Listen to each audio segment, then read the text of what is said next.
నేటి రాశి ఫలాలు. మిథున రాశి వారు కుటుంబ సభ్యుల నుండి అన్ని విధాలుగా సహాయ సహకారాలు అనేవి అందుకుంటారు.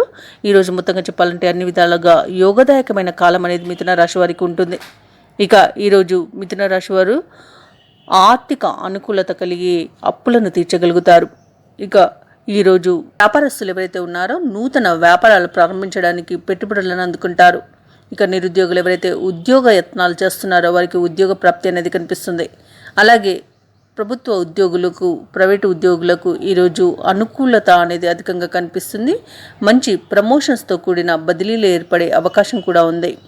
ఇక ఈరోజు రాజకీయ నాయకులకు అనుకూలత కనబడుతుంది. విదేశాలలో ఎవరైతే విద్య కానివ్వండి, వృత్తి కానివ్వండి, వ్యాపార పరంగా కానివ్వండి వెళ్ళిన వాళ్ళు ఎవరైతే ఉన్నారో వారికి అనుకూలత చాలా బాగా కనబడుతుంది. అలాగే ఎవరైతే విదేశాలకు వెళ్ళాలనుకుంటున్నారో వారికి వీసా ప్రాబ్లమ్స్ ఏవైతే ఉన్నాయో అవి కూడా తీరిపోయే అవకాశం అయితే ఈరోజు కనిపిస్తుంది. తప్పకుండా ప్రయత్నించండి.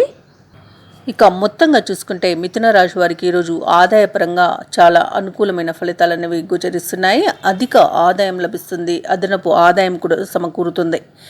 ఇక వివాదాలు నెలకొని ఎవరైతే ఇబ్బంది పడుతున్నారో ఈరోజు ఆ వివాదాలకు పరిష్కార మార్గాలు అనేవి దొరుకుతాయి. ఇక స్నేహితులతో, సన్నిహితులతో ఈరోజు ఉల్లాసంగా గడుపుతారు. విందు వినోదాది కార్యక్రమాల్లో పాల్గొంటారు.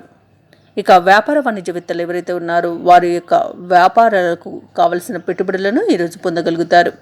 ప్రభుత్వ ఉద్యోగస్తులు ఎవరైతే ఉన్నారో వారు విధుల్లో ఉన్న ఆటంకాలను తొలగించుకోగలుగుతారు. చిత్ర పరిశ్రమ వారు, క్రీడాకారులు ఎవరైతే ఉన్నారో వారు మంచి ప్రశంసలను పొందగలుగుతారు. ఇక ఈరోజు మిథున రాశిలోని విద్యార్థులకు మంచి గౌరవం అనేది లభిస్తుంది. విద్యలో రివార్డులను పొందుతారు. స్వదేశంలోనూ విదేశంలోనూ ఉన్న విద్యార్థులు ఎవరైతే ఉన్నారో వారు అవార్డులను పొందగలుగుతారు. ఇక ముఖ్యంగా మిథున రాశిలోని మహిళలకి ఆస్తి లాభ సూచనలు కనిపిస్తున్నవి. ఇక ఈరోజు మిథున రాశి వారికి అదృష్ట రంగులు గులాబీ మరియు పసుపు, ప్రతికూలమైన రంగు నేరేడు. ఈరోజు మిథున రాశి వారికి అదృష్ట సంఖ్య 3. ఈరోజు మిథున రాశి వారు శ్రీ వెంకటేశ్వర శతనామావళి పఠనం చేయడం వలన మంచి శుభ ఫలితాలను పొందుతారు. అలాగే పనులలో వచ్చే ఆటంకాలని తొలగించుకోగలుగుతారు.